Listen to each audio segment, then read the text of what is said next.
तो दोस्तों स्वागत है आप सभी का एक और नई वीडियो में। और आज मैं एक्सप्लेन करने वाला हूं अभी हाल ही में रिलीज हुई एक survival horror thriller movie Arcadian को, जिसके डायरेक्टर हैं बेंजामिन ब्रूअर। इस मूवी में हमें निकोलस केज भी देखने को मिलेंगे, जिन्होंने घोस्ट राइडर का रोल भी प्ले करा था, इसलिए इनको हर कोई जानता है। आर्केडियन मूवी की IMDb रेटिंग है 5.5 स्टार ऑफ 10 और रॉटेन टोमेटोज पे it's 84% fresh with in audience score of 55%। तो अगर आप लोगों को ये वीडियो पसंद आती है तो इसे एक लाइक कर देना, और ऐसे ही हॉरर मूवी का एक्सप्लेनेशन देखने के लिए चैनल को सब्सक्राइब करके नोटिफिकेशन बेल को ऑल पर सेट कर लेना। बाकी इस मूवी के कुछ फैक्ट्स भी मैं आप लोगों को बताऊंगा ही, वरना इस मूवी को कवर करने का क्या फायदा, और क्या ये मूवी देखने लायक है भी या फिर नहीं वो भी मैं आपको बताऊंगा। तो अब बिना किसी देरी के जल्दी से वीडियो स्टार्ट करते हैं।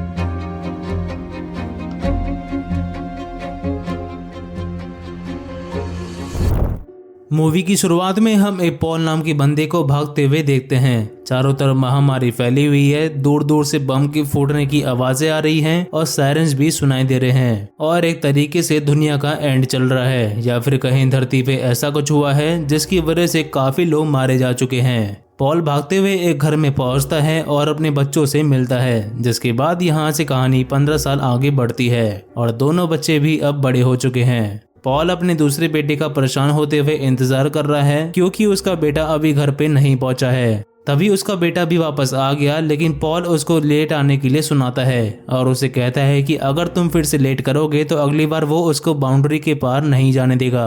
ये तीनों घर में घुसते हैं, फिर सारी खिड़की दरवाजे अच्छे से बंद कर लेते हैं, मानो किसी से छुप रहे हो या फिर खुद को किसी से बचा रहे हो। इसके बाद तीनों साथ में डिनर करते हैं और यहाँ पे हमें इन दोनों का नाम भी पता लगता है। बड़े भाई का नाम है थॉमस और छोटे भाई का नाम है जोसेफ। वैसे तो इन दोनों की उम्र सेम है, लेकिन थॉमस थोड़ा ज्यादा खुला हुआ लड़का है, यानी कि थोड़ा एक्सट्रोवर्ट है, इसलिए थॉमस को जिम्मेदारियों वाला काम करना पड़ता है, जैसे कि सफाई करना, रात में जलाने के लिए लकड़ियां काटना, ये सब। और जोसेफ की बात करें तो वो थोड़ा समझदार लड़का है, यानी कि उसके पास दिमाग ज्यादा है, लेकिन फिजिकल स्ट्रेंथ थोड़ी कम है थॉमस के मुकाबले। खैर ये तीनों डिनर कर रहे होते हैं और जोसेफ थॉमस से पूछता है कि उस रोज फार्म में ऐसा क्या खास है जिसकी वजह से तुम वहां पर रोज जाते हो, लेकिन थॉमस इस बात का कुछ रिप्लाई नहीं करता, जिस बात पे जोसेफ उसको कहता है कि उसको पता है कि तुम वहां पे क्या करने जाते हो, जिस बात पे दोनों भाई लड़ पड़ते हैं और पॉल इनको शांत करवाता है। डिनर के बाद दोनों भाई साथ में चेस खेलते हैं और पॉल घर के बाहर निगरानी रख रहा होता है। तभी इनकी डॉग ने भी इनको चेतावनी दे दी, इसलिए पॉल और थॉमस मेन गेट को पकड़ के खड़े हो जाते हैं ताकि वो टूट ना पाए, क्योंकि अगले ही पल उनके गेट को कोई तोड़ने की कोशिश करता है। अब इसके अगले दिन हम उसी गेट को देखते हैं जिस पे बड़े बड़े नाखून के निशान थे, यानी कि कल रात जो भी यहाँ पे आया था वो एक क्रिएचर था। वहीं दूसरी तरफ जोसेफ भी एक गाड़ी पे काम कर रहा था, जिसको उसने अपने छोटे मोटे काम करने के लिए बनाया था। साथ ही में वो पॉल से ये भी कहता है कि अब वो डर डर के नहीं जीना चाहता। पॉल ने उससे बोला कि उसका मानना है कि क्रिएचर अब जल्द ही यहाँ से चले जाएंगे, क्योंकि ये सभी क्रिएचर्स पॉल्यूशन की वजह से यहाँ पे आए थे, मगर पॉल्यूशन तो अब धीरे धीरे धरती से खत्म होता जा रहा है। जिसके बाद पॉल उसको वही गाड़ी चलाना भी सिखाता है। थॉमस को रोज फार्म पे जाना था, लेकिन पॉल उसको ये कह के मना कर देता है कि अपने भाई के साथ सैल्वेज में जाके उसकी मदद करो, क्योंकि उसको गाड़ी चलानी अभी ठीक से नहीं आती, और फार्म पे तुम कल चले जाना। अब सैल्वेज एक ऐसी जगह होती है जहाँ पे सब कुछ खत्म हो गया होता है और लोग वहाँ पे उन सामान को लेने के लिए जाते हैं जो कि सही सलामत बच गया होता है। खैर इसके बाद दोनों भाई सैल्वेज के लिए निकलते हैं, मगर बीच रास्ते में थॉमस रोज फार्म के लिए निकल जाता है और अपने भाई से बोलता है कि शाम को तुम मुझे यहीं से पिक कर लेना। जोसेफ एक खंडर सी बोट पे पहुंच के सामान जमा करने लगता है और इधर थॉमस भी रोज फार्म पे पहुंच के मिस्टर रोज की बेटी शार्लेट से जाके मिलता है, क्योंकि ये दोनों ही एक दूसरे से प्यार करते हैं। दूसरी तरफ जोसेफ भी इधर उधर सामान ढूंढ रहा था, जहाँ पे उसको एक होल दिखाई दिया, जिसके अंदर से ढेर सारे कॉकरोच बाहर आते हैं और उस पे अटैक कर देते हैं, और इन्हीं कॉकरोच को हमने इनके गेट के बाहर भी लगा हुआ देखा था। अब जोसेफ के ऊपर उन कॉकरोच ने अटैक कर दिया था, इसलिए जोसेफ उस बोट से बाहर निकल जाता है। इधर शार्लेट थॉमस को एक ऐसी जगह पे लेके जाती है जहाँ पे उसने अपना पूरा बचपन बिताया था। यहाँ पे दोनों काफी बातें करते हैं और काफी एंजॉय भी करते हैं, मगर बातों बातों में शाम हो गई, इसलिए थॉमस को वहाँ से तुरंत जाना पड़ता है। वो भागते हुए उसी गेट की तरफ आ रहा था जहाँ पे उसने अपने भाई को रुकने के लिए बोला था, मगर बीच रास्ते में ही वो एक गड्ढे के अंदर गिर जाता है और बेहोश हो जाता है। वहीं जोसेफ भी अपने भाई का वेट कर रहा था, लेकिन काफी देर रुकने के बाद जोसेफ भी वहां से निकल गया क्योंकि उसको लगता है कि थॉमस शायद घर पे चला गया है। मगर घर पहुंच के उसको पता लगता है कि थॉमस तो घर पे आया ही नहीं है। इस बात से पॉल काफी घबरा जाता है और थॉमस को ढूंढने के लिए निकल जाता है और जोसेफ को घर में ही रहने के लिए बोलता है।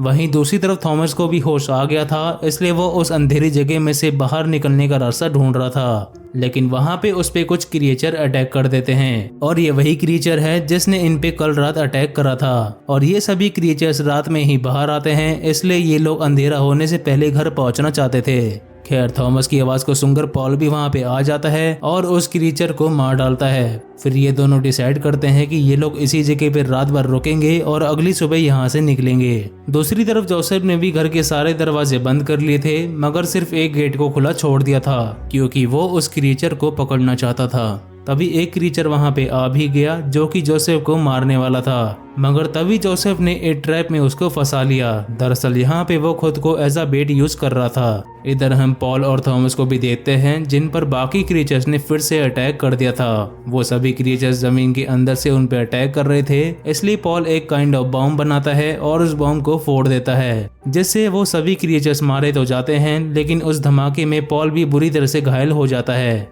अगली सुबह जोसेफ भी अपनी गाड़ी लेके इन दोनों के पास पहुंचता है और ये दोनों भाई पॉल को लेके घर पे आ जाते हैं और फिर सोचते हैं कि अब आगे क्या करना है। तभी थॉमस देखता है कि जोसेफ ने एक क्रीचर को पकड़ लिया है, इसलिए वो भी उसको देखना चाहता था। थॉमस उस पिंजरे को खोलने के लिए कहता है क्योंकि उसका कहना था कि कल रात उसने काफी सारे क्रीचर्स को मारा था, इसलिए वो इस क्रीचर को भी बड़े आराम से मार देगा। जोसेफ उसको ऐसा करने से रोक रहा था, लेकिन थॉमस जबरदस्ती उस पिंजरे को खोल देता है, लेकिन उस क्रीचर ने थॉमस पे ही अटैक कर दिया, इसलिए पीछे से जोसेफ आके अपने भाई को बचाता है। और यहाँ पे हम पहली बार उस क्रीचर को ठीक से देख पाए थे। अब पॉल की हालत खराब होती जा रही थी, इसलिए थॉमस जोसेफ से कहता है कि हमें डैड को मिस्टर रोज के फार्म पे ले जाना चाहिए। वहाँ पे हमें दवाइयाँ भी मिल जाएंगी और वो हमारी मदद भी जरूर करेंगे। मगर जोसेफ वहाँ पे नहीं जाना चाहता था क्योंकि उसको पता था कि वो लोग उनकी मदद नहीं करेंगे। थॉमस उससे पूछता है कि तुम्हें ऐसा क्यों लगता है, जिस बात पे जोसेफ उससे कहता है कि क्योंकि अगर रोज फैमिली ऐसी हालतों में फंसी होती तो वो खुद उनकी मदद नहीं करता। थॉमस से अपने डैड की ये हालत देखी नहीं जा रही थी, इसलिए वो जबरदस्ती उनको फार्म पे ले जाता है। लेकिन फार्म पे पहुंच के मिसेस रोज ने उसको बोल दिया कि हमारे पास दवाइयाँ नहीं हैं और ना ही वो लोग उनकी मदद कर सकते हैं। साथ ही में मिसेस रोज ने उससे ये भी बोला कि अगर तुम्हारे पास खाना कम पड़ रहा है तो सिर्फ थॉमस ही यहाँ पे रुक सकता है, जिससे तुम्हारा खाना थोड़ा बच जाएगा। जोसेफ यहाँ पे थॉमस पे काफी गुस्सा होता है और उससे कहता है कि अब मुझे सब कुछ समझ में आ गया कि तुम यहाँ पे इसी वजह से आते थे।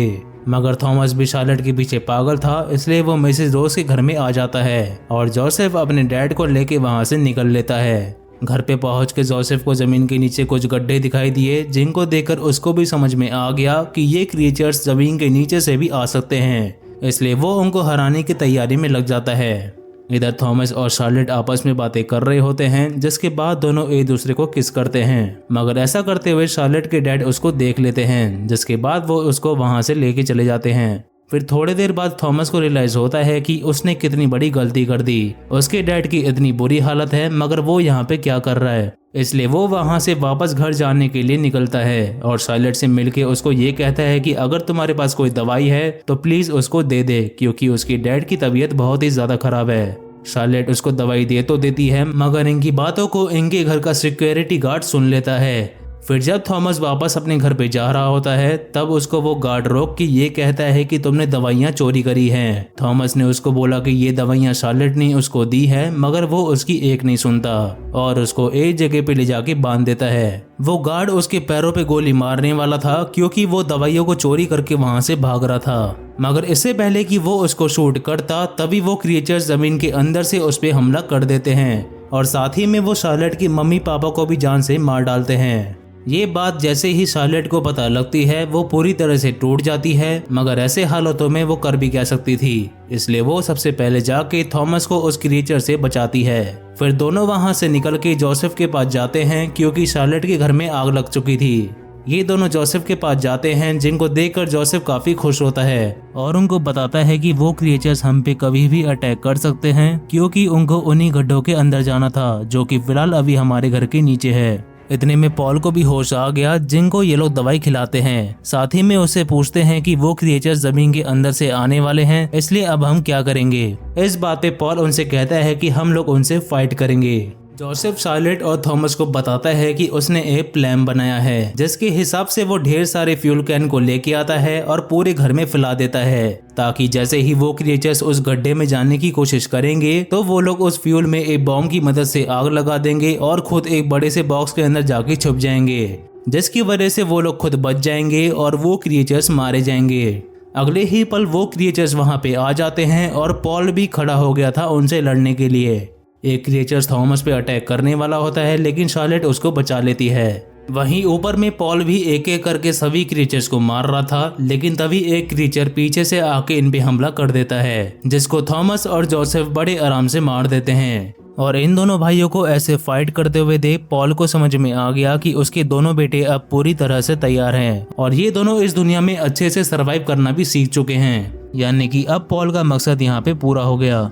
जोसेफ सभी को उस बॉक्स के अंदर चलने के लिए बोलता है, लेकिन पॉल इनको बॉक्स की तरफ भेज के खुद को बाहर ही लॉक कर लेता है। ऐसे करते हुए पॉल खुद को ही सैक्रिफाइस कर देता है। अगले ही पल वो बॉम्ब भी वहाँ पे फट जाता है, जिससे वो क्रिएचर्स और पॉल दोनों ही मारे जाते हैं। मगर अब भी कुछ क्रिएचर्स जिंदा बचे हुए थे, जो कि इनको मारने के लिए इनके पीछे आते हैं। दोनों भाई गाड़ी को भगा रहे थे और पीछे में बैठी हुई शार्लेट उनको एक एक करके गन की मदद से मार देती है। अब यहाँ से हम अगली सुबह का सीन देखते हैं, जहाँ दोनों भाई और शार्लेट अपने अपने पेरेंट्स के लिए कवर बनाते हैं और आपस में डिसाइड करते हैं कि ये लोग बाकी लोगों को ढूंढने के लिए इस जगह से दूर चले जाएंगे, ताकि एक नई जिंदगी शुरू कर पाए। और तो और जोसेफ को भी यहाँ पे शार्लेट से कोई दिक्कत नहीं थी। और इसी के साथ ये मूवी यहीं पर हो जाती है खत्म। तो दोस्तों, ये थी आर्केडियन मूवी की पूरी कहानी, जो कि काफी ज्यादा स्ट्रेट फॉरवर्ड थी, जिसमें हमें कुछ लोगों को दिखाया गया है जो कि एपोकलिप्स के बाद के पीरियड में बचने की कोशिश कर रहे थे। और टू बी ऑनेस्ट, ये मूवी एक वन टाइम वॉच है। इसमें आपको कुछ खास डर तो नहीं लगेगा, पर अगर आप लोगों को क्रिएचर्स वगैरह देखना पसंद है तो डेफिनेटली ये मूवी आपको देखनी चाहिए। और ऐसे ही कुछ क्रिएचर वाली मूवी आपको अगले महीने देखने के लिए मिलेगी, जो कि आ रही है 28 जून को, जिसका नाम तो आपको पता ही होगा, जो कि है अ क्वाइट प्लेस डे 1। खैर, अब बात करते हैं इस मूवी के कुछ फैक्ट्स के बारे में। बजट तो इस मूवी का पता नहीं, लेकिन इस मूवी ने अभी तक कमा लिए हैं लगभग $9 लाख और रिलीज के सिर्फ फर्स्ट वीक में ही इस मूवी ने $5 लाख कमा लिए थे। आर्केडियन मूवी के लिए पूरी तरह से तैयार होने के लिए निकोलस केज ने खुद को अपनी फैमिली के साथ पूरे 3 महीनों के लिए आइसोलेट कर लिया था। बेंजिमर बीवर, जो कि इस मूवी के डायरेक्टर हैं, उन्होंने एक इंटरव्यू में बताया था कि जो इस मूवी में क्रीचर दिखाया गया है वो डिज्नी की गूफी कैरेक्टर से इंस्पायर्ड है। आर्केडियन मूवी को जिस प्रोडक्शन कंपनी ने प्रोड्यूस किया है, उन्होंने पहले भी निकोलस केज के साथ कुछ हॉरर मूवीज बनाई थी, जैसे कि 2015 की पे द घोस्ट, 2019 की कलर ऑफ द स्पेस और 2016 की डॉग ईट डॉग भी, जिसमें विलियम डेफो भी थे, यानी कि अपने गॉब्लिन। तो ये थे इस मूवी के कुछ अनसुने फैक्ट्स। उम्मीद है आप लोगों को पसंद आए। अगर ये वीडियो और इफेक्ट्स पसंद आए हैं तो इस वीडियो को एक लाइक कर देना और ऐसे ही हॉरर मूवीज का एक्सप्लेनेशन देखने के लिए चैनल को सब्सक्राइब करके बेल आइकन को प्रेस जरूर कर लेना। मैं मिलता हूँ आप लोगों से अगली वीडियो में, तब तक के लिए thanks for watching and take care.